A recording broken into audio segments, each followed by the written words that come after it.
কিন্তু প্রত্যেকেই ফেসবুক ব্যবহার করি। প্রতিদিন কাজের ফাঁকেই হোক বা কোথাও ঘুরতে গেলেই হোক, মাঝখানে একবার হলেও কিন্তু ফেসবুক চেক না করলে ভালো লাগে না। কিন্তু এই ফেসবুকের মধ্যে এমন সেটিংস আছে যা আমরা অনেকেই জানি না। আজকের এই ভিডিওতে এমন 5টা সেটিংস শিখিয়ে দেবো যেগুলো দেখলে অবাক হয়ে যাবেন। তো বন্ধুরা, আপনারা দেখছেন রাশেদ মির্জা ইউটিউব চ্যানেল। তো আমি আপনাদের সাথে আছি রাশেদ। তো বন্ধুরা, আর দেরি না করে চলুন ভিডিওটি শুরু করি। ভিডিওটি শুরু করার জন্য আপনাকে কী করতে হবে, ফার্স্টে যে আপনাদের মোবাইলের যে ফেসবুক অ্যাপস আছে, তো আপনারা সেই ফেসবুক অ্যাপসের ভিতর চলে যাবেন। ফেসবুক অ্যাপসের ভিতর আসার পর ডান পাশে দেখতে পারবেন থ্রি ডট আইকন। জাস্ট এই থ্রি ডট আইকনে ক্লিক করবেন। আমি এখানে ক্লিক করলাম। ক্লিক করার পর নিচের দিকে যাবেন। নিচের দিকে আসার পর দেখতে পাচ্ছেন সেটিংস ও প্রাইভেসি। জাস্ট এই সেটিংস ও প্রাইভেসি অপশনে ক্লিক করবেন। এখানে ক্লিক করার পর উপরে দেখতে পাচ্ছেন সেটিংস। এই সেটিংসে ক্লিক করে দেবেন। ক্লিক করার পর নাম্বার 1, যে 1 নম্বরে যে আমি সেটিংসটার কথা বলবো সেটা হচ্ছে অ্যাপস অ্যান্ড ওয়েবসাইট। নাম্বার 1 যে সেটিংসটা রয়েছে সেটা হচ্ছে অ্যাপস অ্যান্ড ওয়েবসাইট। জাস্ট এই অ্যাপস অ্যান্ড ওয়েবসাইটে ক্লিক করবেন। ক্লিক করার পর এমন একটা ইন্টারফেস চলে আসবে আপনাদের সামনে। আপনারা দেখতে পাচ্ছেন যে এখানে কতগুলো অ্যাপস শো করছে। এটা কি হচ্ছে, মূলত আপনি আপনার ফোনে যতগুলা অ্যাপস আছে, অর্থাৎ আপনার যে অ্যাপসের ভিতরে আপনি ফেসবুক আইডি দিয়ে লগ ইন করে রেখেছেন সেগুলো কিন্তু এখানে শো করবে। আমি যেহেতু এই যে অ্যাপসগুলো দেখছেন, এই অ্যাপসগুলোর ভিতরে কিন্তু আমি আমার ফেসবুক আইডি দিয়ে লগ ইন করে রেখেছি। আপনারা চাইলে এই ফেসবুক আইডি এখান থেকে লগ ইনটা রিমুভ করে দিতে পারবেন। যেহেতু লুডো ফ্যান্টাস্টিক ওয়েবসাইটে ঢুকলাম, ঢোকার পর এখান থেকে আমি এটা রিমুভ করব। রিমুভ করার জন্য জাস্ট রিমুভ অপশনে ক্লিক করে দেবো। রিমুভ অপশনে ক্লিক দেওয়ার পর এখান থেকে এটা রিমুভ হয়ে গেছে। এতে কি হবে, আমি আমার ফেসবুক আইডিটা সুরক্ষিত থাকবে। আপনার ফেসবুক আইডি সুরক্ষিত থাকবে। অনেকেই হ্যাকাররা কিন্তু ভুলভাল অ্যাপস বানিয়ে আপনার ফেসবুক আইডিটা কিন্তু হ্যাক করে নিয়ে যেতে পারে। এটা একটা কারণ গেলেও নাম্বার 1। এখন দেখাবো নাম্বার 2। নাম্বার 2তে যে সেটিংসটা আছে সেটা হচ্ছে আপনার অ্যাক্টিভিটি লগ। অ্যাক্টিভিটি লগ জিনিসটা কি, তো এই অ্যাক্টিভিটি লগের ভিতরে ক্লিক করবেন। এখানে ক্লিক করার পর আপনাদের সামনে এমন কতগুলো ইন্টারফেস চলে আসবে। আপনারা এখানে দেখতে পাচ্ছেন অনেকগুলো লাইক, ফেসবুক শার্টস, তাছাড়া যে আপনার ফেসবুকে কতগুলো মানে ছবি ভিডিও আছে সেগুলোতে আপনি কমেন্ট করছেন, কোনটাতে কি কমেন্ট করছেন, কোনটাতে লাইক করছেন, আপনার বন্ধুদের এখান থেকে সার্চ করে ফ্রেন্ড রিকোয়েস্ট পাঠাইছেন, সবগুলো কিন্তু এখান থেকে শো করবে। তো আমি যেহেতু এটাতে একটা দিছিলাম এই ভিডিওটাতে, জাস্ট এটা আমি ইচ্ছা করলে এখান থেকে উঠিয়ে নিতে পারবো, আবার লাইকও দিতে পারবো।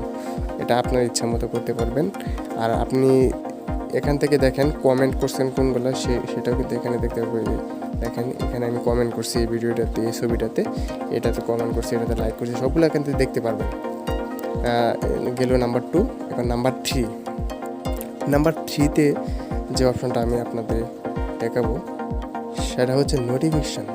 এই যে দেখতে পাচ্ছেন নোটিফিকেশান সেটিংস, জাস্ট এই নোটিফিকেশানে ক্লিক করবেন। এখানে ক্লিক করার পর আপনার সামনে এমন কতগুলো ইন্টারফেস চলে আসবে। আপনারা কী করবেন, আপনারা যদি কোনো নোটিফিকেশান অফ করতে চান, অর্থাৎ কোনো ধরেন বার্থডে যে নোটিফিকেশানটা আসে এটা যদি আমি অফ করতে চাই, এখানে ক্লিক করবেন। ক্লিক করার পরে এই যে অপশনগুলো দেখতে পাচ্ছেন নোটিফিকেশান, এটা অফ করে দিলেই হবে। এটা অফ করে দেওয়ার পর টার্ন অফ, এটা দিলে আপনার বার্থডে নোটিফিকেশানগুলো অফ হয়ে যাবে। আমি যেহেতু অফ করতে চাচ্ছি না তাই প্লে করে চালু রাখলাম, বুঝছেন।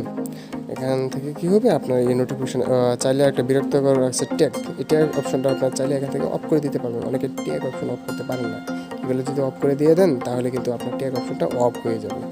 তো গেল নাম্বার 3। এখন নাম্বার 4। নাম্বার 4 যে সেটিংসটা আছে সেটা হচ্ছে news speed. Just news speed যে অপশনটা দেখতে পাচ্ছেন, এখানে ক্লিক করবেন। এখানে ক্লিক করার পর আপনার সামনে এমন কতগুলো ইন্টারফেস চলে আসবে। আপনার জাস্ট প্রথমে যে সেটিংসটা দেখতে পাচ্ছেন ফেভারিট, জাস্ট ফেভারিট অপশনে ক্লিক করবেন। আপনার ফেভারিট অর্থাৎ আপনার এখানে দেখতে পাচ্ছেন অনেকগুলো ফ্রেন্ড, অর্থাৎ আপনার ফেসবুকে যতগুলো ফ্রেন্ড আছে সবার আইডি এখানে শো করবে। আপনি যদি চান যে একটা আইডি এখানে অ্যাড করতে, তাই এখানে অ্যাড করে দিবেন। অ্যাড করে দিলে কী হবে, ও আপনার বন্ধু যদি কোনো ভিডিও অথবা ছবি আপলোড করে, আপনি সবার আগে আপনার ফেসবুক আইডিতে সেই ভিডিও অথবা পিকচারটা শো করবে। এতে আপনি চয়েস করে নিতে পারবেন আপনার ফ্রেন্ড। তো আমি বেস্ট ফ্রেন্ড যারা আছে তাদের ফ্রেন্ড অ্যাড করে নিতেছি। তারা যদি কোনো ছবি আপলোড করে, আমি সবার আগে সেই ছবিগুলো অথবা ভিডিওগুলো পেয়ে যাবো। গেল নাম্বার 4। এখন আমি এখানে আরেকটা অপশন আসছে, এটা আনফলো। আপনি যতগুলা মানে আপনার ফেসবুকে অনেকগুলো মানে পেজ আছে আপনি ফলো করে রাখছেন, এখন আপনি এই পেজটা আপনার বিরক্ত হয়ে যাচ্ছে, এখন আপনি চাচ্ছেন এটা আনফলো করে দিতে। আনফলো করার জন্য জাস্ট এখানে ক্লিক করবেন, জাস্ট এখানে ক্লিক করবেন, নীল কালারের একটা অপশন, গোল বৃত্তর মধ্যে একটা অপশন চলে আসবে, জাস্ট আপনার ব্যাগে চলে আসবেন, অটোমেটিক আনফলো হয়ে যাবে। তো এটার কাজ শেষ। এখন নাম্বার ফাইভ যে লাস্ট এবং শেষ যে অপশনটা আমি আপনাদের দেখাবো সেটা হচ্ছে মিডিয়া অ্যান্ড কন্টেক্সট। এই মিডিয়া অ্যান্ড কন্টেক্সট অপশন আপনারা ক্লিক করবেন। এখানে ক্লিক করার পর আপনাদের সামনে কতগুলো সেটিংস চলে আসবে, আপনার নিচে দেখতে পাচ্ছেন অটো প্লে, জাস্ট এই অটো প্লেতে ক্লিক করবেন। অটো প্লেতে ক্লিক করলে কী হবে, আপনারা যারা গ্রামে থাকেন এমবি কিনে, অর্থাৎ টাকা দিয়ে এমবি কিনে ফেসবুক চালান, এতে কি হয়, আপনার যদি অটো প্লে অপশনটা যদি চালু থাকে, এতে আপনার অতিরিক্ত এমবি ব্যয় হবে আপনার। অল্প সময়ের ভিতরে আপনার এমবিগুলি শেষ হয়ে যাবে। এতে কী হবে, আপনার অটোমেটিক কিন্তু ফেসবুকের ভিডিওগুলো চলতে থাকে, যেহেতু অটোমেটিক ফেসবুকের ভিডিওটি চলতে থাকে, যার কারণে আপনার এমবিগুলো খুব অল্প সময়ে তাড়াতাড়ি শেষ হয়ে যাচ্ছে। এটা কী করবেন আপনারা, যদি এটা দেখেন দেওয়া আছে উপরে one mobile data and wifi connection দেওয়া আছে, যেহেতু এটা দেওয়া আছে তাই অটোমেটিক অটোপ্লেটা চালু হবে। তাই আমি এটা চাচ্ছি না, আমি নেবার অটোপ্লে ভিডিও, জাস্ট নিচে দেখতে পাচ্ছেন নেবার অটোপ্লে ভিডিও, এখানে টিক মার্ক দিয়ে দিবেন, হয়ে গেছে, আপনার কাজ শেষ। এখন ব্যাকে চলে আসবেন, আপনার এখন আর অটোপ্লে চালু হবে না।